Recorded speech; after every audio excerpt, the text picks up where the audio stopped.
మామూలుగా ఇట్లా భిక్షాటన చేస్తున్నప్పుడు తిరిగే సమయంలో కూడా మీరు ఎట్లాంటి సమస్యలు ఎదుర్కొంటారు? అంటే ఏరియా వెళ్తున్నప్పుడు గానీ, జెంట్స్ తో మాట్లాడుతున్నప్పుడు గానీ, లేడీస్ తో మాట్లాడుతున్నప్పుడు గానీ? నిజాన్ని చెప్పాలంటే మాతోని జెంట్స్ ఎక్కువ ఇది చేస్తారు, హ్మ్. చులకనగా చూస్తారు. ఏమంటారు? లేడీసే బాగా మమ్మల్ని లైక్ చేస్తారు. "అక్క మీ శారీస్ బాగున్నాయి. మీరు బాగా రెడీ అయ్యి వస్తారు రోజు. హ్మ్. మాకు మంచిగా అనిపిస్తది మీరొస్తే. హ్మ్. అసలు మీతోని మాట్లాడినంత సేపు మాకు టైం తెలవదు." హ్మ్. అట్లా మంచిగా జెంట్స్ ఏందంటే ఇంకా మామూలుగా తప్పదు కదా! ఇంకా హ్మ్. ఎనకకెళ్ళి కొట్టడం నడుస్తుంటే, హ్మ్. లేకుంటే ఏమన్నా ఈళ్ళుంటారు కదా! చిల్లర వాళ్ళు ఇంకా వాళ్ళుండి అవి తీసుకొని కొట్టడము, ఎక్కిరియడము. హ్మ్. ఇట్లా మేము క్లాప్స్ కొట్టినప్పుడు వాళ్ళు కూడా కొట్టి ఎక్కిరియడము. హ్మ్. ఇవన్నీ చేస్తారనమాట. ఇంకా హ్మ్. అవన్నీ పట్టించుకుంటూ పోతే మాకు ఇబ్బంది. మేమేమనుకోము. ఎవరేమనుకున్నా ఎవరి పాపాన ఆళ్ళు పోతారనుకోని హ్మ్. ముందడు మా పనేదో మేము చూసుకుంటూ వెళ్ళిపోతుంటాం. అంటే పర్సనల్‌గా మీరెప్పుడైనా ఎక్స్‌పీరియన్స్ చేసారా? ఇట్లా వెళ్ళినప్పుడు చాలా ఏదన్నా చేశాను. అంటే చాలా. ఎట్లా చేశారు? నేను ఒకసారి ఫంక్షన్‌కెళ్ళేసొస్తున్నా. మా దాంట్లో ఒక ఫంక్షన్‌కి. హ్మ్. ఫంక్షన్‌కెళ్ళేసొస్తుంటే మలక్పేట్ నుంచి చదరగట్టు వచ్చే రోడ్‌లో నైట్ 1:30 అవుతుంది. నేను కొంచెం ఇట్లా ఫ్యాన్సీ డ్రెస్ ఏసుకొని వస్తున్నాను. హ్మ్. వస్తుంటే నన్ను మామూలుగా పిలుస్తున్నారు. నేను బడ్స్ పెట్టుకొనున్నాను. నేను వినట్లేదు వాళ్ళ వాయిస్. నాకు తెలీదు వాళ్ళు పిలుస్తున్నారని గూడా. హ్మ్. అరుస్తున్నారు. నేను పట్టించుకోలే. హారన్స్ కొడుతుర్రు. నా బండి ముంగడికొచ్చి ఇట్లా కట్స్ కొడుతున్నారు. హ్మ్. నేనంతా మీరు బండి మీద వెళ్తారా? నేను నా మీకు స్కూటీ బైక్ ఉంది. ఉంది. స్కూటీ ఉంది. స్కూటీ మీద మాక్సిమం చిన్న చిన్న దగ్గరలంటే స్కూటీ మీద ఎళ్తాను. హ్మ్. కొంచెం అంటే ఎక్కువ ఆటో ప్రిఫరెన్స్ ఇస్తాను. హ్మ్. అయితే బండి మీద లేట్ అయితుంది గదా! మళ్ళా నైట్ టైమ్‌లో ఆటోస్ అవి ఉండవు. మంచి చెడని ఇంకా స్కూటీ మీద వస్తే నా ముందు కట్స్ కొట్టి అవి చేస్తున్నారు. హ్మ్. నేను వాళ్ళు పిలుస్తుంది పట్టించుకోలేదు. తాగున్న నైట్ 1:30కి బీర్ సీసా తీసుకొని పళ్ళుమని ఈపులో కొట్టారు. హ్మ్. బండి ఆపి చూస్తే ఇంకా ఆళ్ళ బండి స్పీడ్‌గా ఎళ్ళిపోయినారు. నేను అక్కడే స్ట్రక్ అయిపోయినా. ఇంకా ఏం చేయలేము. ఎవరికి ఏం చెప్పినా ఎవరు అర్థం చేసుకోలేరు. పాపం ఎవరో ఒక ఫ్యామిలీ ఎళ్తున్నారు పక్క నుంచి వాళ్ళుండి నన్ను అయ్యో! అమ్మ అని చెప్పని దగ్గరకొచ్చిర్రు. చూట్లోకి చిన్న ఇట్లా స్ప్లాట్‌లా పడి రక్తం వచ్చింది. ఆళ్ళుండి ఇంకా అయ్యో! అమ్మ అని చెప్పని అదే నా డ్రెస్‌తోని ఇట్లా తూడ్చారు. సరే అమ్మ నేను వెళ్తానని చెప్పని నా నుంచి వచ్చేసాను. హ్మ్. ఇట్లాంటివి చాలా ఎట్లా అనిపిస్తుంది ఇట్లాంటి సంఘటనలు ఫేస్ చేసినప్పుడు? అనిపిస్తాయి. అంటే మన చుట్టూ ఉన్న వాళ్ళంతా బానే ఉంటారు.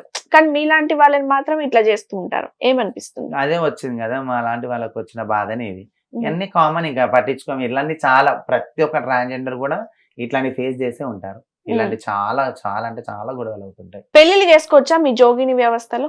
అసలు యాక్చువల్‌గా మా జోగినీస్ అంటేనే మేము మా గురువు అని ఒకరుంటారు. మా హ్మ్. గురువే మాకు తాళి కట్టి మమ్మల్ని ఇది చేస్తారు. మా గురువుని మేము వివాహం చేసుకుంటాం. అంటే తర్వాత ఒక్క గురువునే అందరూ వివాహం అందరూ చేసుకుంటారా? చేసుకున్నారు. గురువు ఎవరు అనేది మీ ఒక్కరే గురువు ఉంటారు. ఎవరు ఇప్పుడు? మేఘన యాదవ్. మామిండ్ల మేఘన యాదవ్ మా గురువు. ఓకే. ఆ! తను నాకు ఇచ్చేసి ఎక్కడుంటారు? అక్కడ టీకేఆర్ ఎల్బీ నగర్ సైడ్ ఉంటారు. ఎల్బీ నగర్ సైడ్ ఉంటారు. మా ఆహా! గురావిడ. తను తను మాకు పుస్తకట్టి మమ్మల్ని వివాహం చేసుకొనుంటారు. ఆ! తర్వాత మా పర్సనల్స్ వచ్చేలోపు మా ఇష్టం ఇంకా. మేము గూడా ఒక అబ్బాయితోని రిలేషన్‌షిప్‌లో అంటే ఉండడము. ఖచ్చితంగా ఇప్పుడు మీరు చెప్తున్న పేరు మేఘన యాదవ్. యాదవ్. అంటే ఆ మనిషి కూడా మా కమ్యూనిటీకి మీ సంబంధించినామే. కమ్యూనిటీకి ఆ! సంబంధించి. అందరంటే ఎవరు ఇట్లా చేంజ్ అయినా సరే వెళ్లి పెళ్లి చేసుకోవాలా తన్ని అని రూలా? అందరని ఏం లేదు. ఎవరి ఇష్టం వాళ్ళు. ఇప్పుడు మా జోగినీస్ అంటే అదే చెప్తాను. మా దాంట్లో 2 టైప్స్ ఉంటారు. జోగినీస్ వేరు, హిజ్రాలు వేరు. ఆ! హిజ్రాలు అంటే ఆ లైఫ్ కంప్లీట్ సెపరేటు. ఈ హ్మ్. Life complete separate. హ్మ్. అంటే జోగినీలైతే ఖచ్చితంగా వెళ్లి అక్కడ మ్యారేజ్ చేసుకోవాలి. కంపల్సరీ వాళ్ళ గురువు ఆ! వాళ్ళను ఇది అంటే చేసుకొని మ్యారేజ్ చేసుకోవడమే కాకుండా సంసారం కూడా చేయాలా అతనితో? అట్లేముండదు. ఆ! సంసారం అనేది ఏముండదు. ఆ! గురువు అన్నప్పుడు ఇంక మమ్మల్ని ఇది జేసి, మాకు పుస్తకం కట్టి ఇది జేస్తారు. తర్వాత మా పర్సనల్ అంటే లైఫ్‌కొస్తే ఎట్లుంటుంది? మీ ఫార్మాలిటీ ఎట్లుంటుంది పెళ్లి చేసుకునేటప్పుడు? నార్మల్‌గా ఇప్పుడు బయట ఒక అబ్బాయికి, అమ్మాయికి ఎట్లయితదో యాజ్ ఇట్ ఈజ్ అట్లే అవుతది. కాకపోతే దేవుడి పేరు మీద మాకు పుస్తక అనేది తీస్తారు. అంటే ఆ మేఘన యాదవ్ అనే మనిషి ఒంటరిగానే ఉంటాడా? లేకపోతే ఉంటారు కదా! ఉంటారు. ఒంటరిగానే హ్మ్. ఉంటాడు. ఓకే. మీరెప్పుడైనా వెళ్ళొచ్చా కలవడానికి? వెళ్తుంటాం, కలుస్తుంటాం. మా గురువు దగ్గరికెళ్తుంటాం, వస్తుంటాము. హుహు. అట్లాంటిదేం లేదు. వాళ్ళు గూడా మాకు బాగా దగ్గర తీసుకుంటారు. హ్మ్. మా కమ్యూనిటీ మాకి సపోర్ట్‌గా ఉంటదనమాట. హ్మ్. అయ్యో! నా పిల్లలు ఎక్కడ పోతారని అంటే మా ఇప్పుడు గురువు ప్రతి జోగిని అని పేరు చెప్పుకునే వాళ్ళు ప్రతి ఒక్కళ్ళు కూడా అక్కడ పెళ్లి చేసుకొని ఉన్న వాళ్ళేనా? కొంతమంది చేసుకున్న వాళ్ళున్నారు. కొంతమంది చేసుకోలేని వాళ్ళున్నారు. ఆ! ఇగ అది చేసుకోకపోతే ఏమన్నా అవుతదా? అంటే అట్లాంటిదేం లేదు. ఎవరిష్టం వాళ్ళది. ఒక ఇప్పుడు కంప్లీట్ మీరున్నారు. మీకు మ్యారేజ్ అయిందా మేఘన యాదవ్‌తో? ఆ! ఆ! చేసుకున్నారు. కంపల్ ఎప్పుడు జరిగింది? ఇది 5 ఇయర్స్ అయితుంది. 5 ఇయర్స్ అవుతుంది. 5 ½ ఇయర్స్ అట్లా అవుతుంది హ్మ్. మ్యారేజ్ అయ్యి. ఇక తర్వాత పర్సనల్ లైఫ్‌కొచ్చేలోపు ఒక అబ్బాయితోని ఉండొచ్చానంటే అది ఎవరి ఇష్టం వాళ్ళది. అంటే ఎట్లా అబ్బాయొచ్చి మిమ్మల్ని అడుగుతాడా? మీరు వెళ్లి అబ్బాయిని అడుగుతారా?